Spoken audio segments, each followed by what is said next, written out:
Hello, my name is Michael Carroll, and today I'm going to be talking about how the increasing use of online spaces may be a valuable tool in fostering independent learning, and how learners' changing identities may be an important part of that.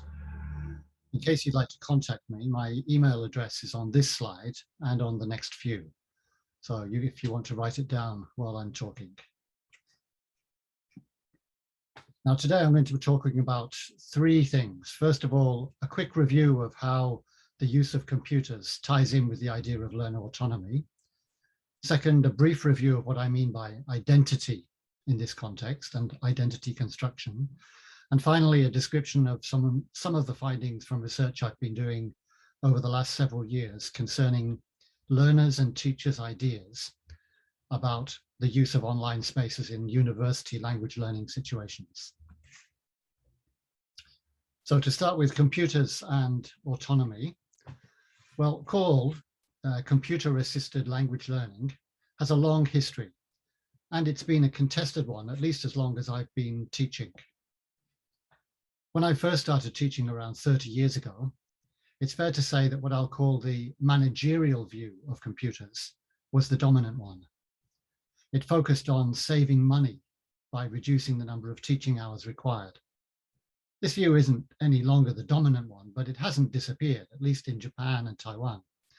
For example, in several of the programs that form the basis of this research, both the software companies and the university administrations insisted that the packages that they were providing for learners be introduced to and explained to the learners by representatives of the companies, essentially salesmen, rather than by the teachers who were going to actually manage the learning, thus inhibiting the autonomy of both the learners and the teachers. Teachers actually using CALL, though, have tended to see it as a tool for encouraging learner autonomy, of relieving teachers from some kinds of tasks and giving them more time to facilitate more learner-centered activities. Now, the learning-centered view sees the role of CALL as intimately bound up with autonomy. And in fact, we could say that David Little's three principles of learner autonomy, involvement, reflection, and use of the target language, apply pretty much exactly to what we might call learning-centered CALL. Many of these learning-centered practitioners of CALL would therefore say that their role is not so much to transmit information or content, but to guide learners, to help them find the tools they need, and to encourage them to explore things. In other words, we're really talking about the flipped classroom. You could say that the difference between this managerial view and this learning-centered view is the idea that teaching and learning are not the same thing, that what we teach is not necessarily what students learn. Sometimes we use the expression, you can lead a horse to water, but you can't make it drink, when we're talking about this. But this has always seemed a little strange to me. We should really be asking, why doesn't the horse drink? After all, if all things being equal, if you take a horse to water and there's good water there, why wouldn't it drink? If as teachers, we're introducing students to new ideas, to new ways of learning, new materials and so on, if these materials are good, then the students will realize it. And in other words, the teacher's job is to show learners what's good about the things we introduce them to. And if we can do that effectively, show them what's good about the materials, then they'll want to use them. Okay, I'm now going to talk briefly about identity construction. And this really rests on the idea that on the one hand, learning a language, of course, is a skill, and it's a mechanical, a physical skill. Part of it is just training the muscles of our mouth to make different patterns compared with the ones we make in our first language. But it's also more complicated than that. And the idea of identity and language learning is this idea that learning a language involves becoming, in some sense, a different person. Now, this is related to the idea of community of practice. This notion of becoming a new person really means, we could say, becoming a member of a community of practice. Now, of course, this idea of community of practice becoming a member sounds a bit like joining a club or joining a group of people. It's not necessarily that. In Wegener's words, entering a state of competence commonly considered acceptable by other members of the community. So in other words, we could become a member of a community by listening to music, watching YouTube, learning things without a great deal of actual contact with speakers of the language. But we could still become a member of that community of practice. Another way to think of this is behaving in such a way as not to invite comment, that is, to exhibit unmarked behavior. There are a few examples on your screen now. One is the phrase, ittekimasu, which is said by almost all members of the community of practice of Japanese speakers when they leave the house in the morning. Saying it is unmarked. Not saying it, or saying something similar but in different words, marks a speaker as not quite a member of that community of practice, even though the words may be lexically and grammatically acceptable. Now, of course, the idea of communities in practice is closely related to Norton's idea of the imagined self, the person who I have in my mind as the person I want to become, or the person I am becoming in this new language. For me, one idea which links these two ways of looking at identity, community of practice and identity, is expressed in some research by Svard and Prusak. They were investigating not language, but mathematics learning in high schools in Israel.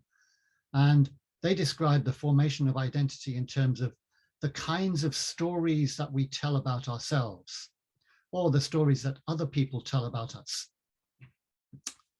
So what does identity construction and autonomy look like in classrooms?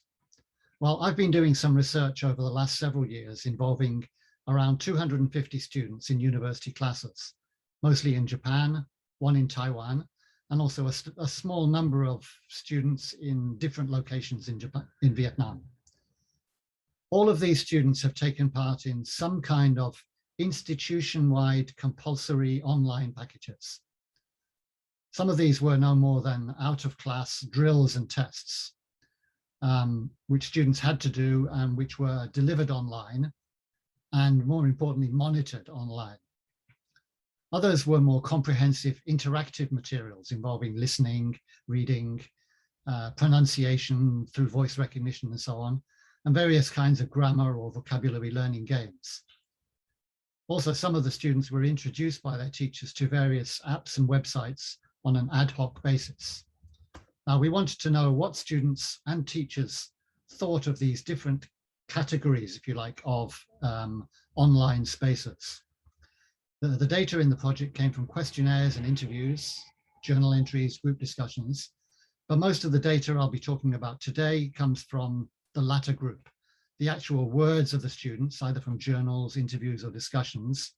And these were coded for the kind of recurring themes and keywords that came out of them. So what did we find? Well, in general terms, thinking about compulsory packages, students preferred by a huge margin those which had some blended element. That is, ones where there was at least some reference to the call packages inside the classroom. This could have been referencing some of the materials in the classroom, or it could have been simply discussing strategies for using the materials, checking progress, encouraging students, and so on. There was also very high satisfaction with the ad hoc use of apps and websites and other non-compulsory resources that were online. That's not to say students necessarily liked all the resources they were introduced to, but comments indicated that they did like being given the choice to do those activities. And perhaps we can infer that they liked being trusted to evaluate these activities for themselves. So what stories did they tell about themselves? Well, one thing they did was to reflect on the changes that were taking place within themselves. They often use words relating to feelings and cognition, as you can see on the slide here. Some students were clearly changing the way they thought about themselves, the stories they told about themselves, One student commenting on the use of voice recognition software said, "Suddenly I realized that a third party could see my improvement." I'm paraphrasing a little bit there. Other students made the connection between the things that they were learning and the things they wanted to do in the future. Now, there's just a couple of examples here, but this was a very large number out of those students, something like 20%. Exercising critical judgment was another of the major themes that came through the journals and some of the interviews. And it concerned students talking about the idea of developing the capacity to take responsibility for their learning. This can be seen even where the comments were negative, as in the ones you can see here. "I don't know what I did, so I can't say whether it was good or not." Or, "I don't see any good in just doing exercises, it's boring. If even the teachers don't check, how do I know what my level is?" Teachers also commented on the increasing prevalence of these critical responses. For example, one teacher says, "I really didn't see the point of the software. I was supposed to check it each week, but it was really just simple reading comprehension." And another said, "When they ask me, why do I have to do this? What can I say? I think the ones asking those questions are doing exactly what I've been trying to teach them, to be critical. And that in itself is a good thing." For many students, realizing that they were, if you like, allowed to evaluate, and that they were in fact evaluating these things, seems to have had quite a motivating power. For example, "I like lyrics training because I can be interested in songs that I like." Or, "You told us if we don't like it, stop and look for something else. I really liked that. It made me feel it's my choice."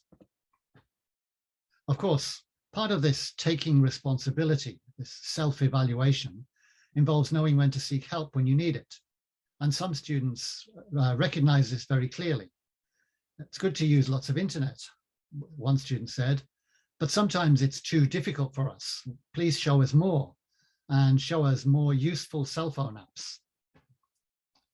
And again, not a small number of students were clearly becoming better at finding their own materials. For example, some students found apps by themselves and introduced them to the teacher and to other students in the classroom. Some students were able, or were becoming more able, to comment in some depth on the learning content of the materials they were using. For example, "It's not like learning, but when I finish, I know I learned grammar." This growing ability to evaluate the materials they were using fed into an awareness of developing identities through the role models that they identified. Again, you can see some examples here. So my tentative conclusions are some of the students, not all, but a significantly large number, told stories about the changes that were taking place in themselves. They were imagining the selves that they might become. They used role models, and they critically evaluated materials and activities. The limitations of this kind of study, well, any qualitative study relies heavily on student responses or participant responses. And this means that greater weight is given to the students who do respond. But really, we could say what we really want to know is, what about those students who don't respond, who don't seem to be benefiting as much as the more articulate ones? So for further study, although we can say there's probably clear evidence that identity as a language learner and user can be fluid, there's also the evidence that for some students it's not fluid, and there is the potential for reification, which in itself can turn into labeling. Students might think of themselves as, "I'm a slow learner," or "I'm just not a good language learner, I might as well give up." These students, the ones who don't show much evidence of developing a new identity or of entering new communities of practice, for further study, these are the kind of students that I think we should be looking at. And it would be worth focusing on trying to get more data about these students and to find out what it is that's holding these students back. I'm pretty sure that's exactly 15 minutes, so I'll stop and say thank you very much for listening. And please, if you have any questions, feel free.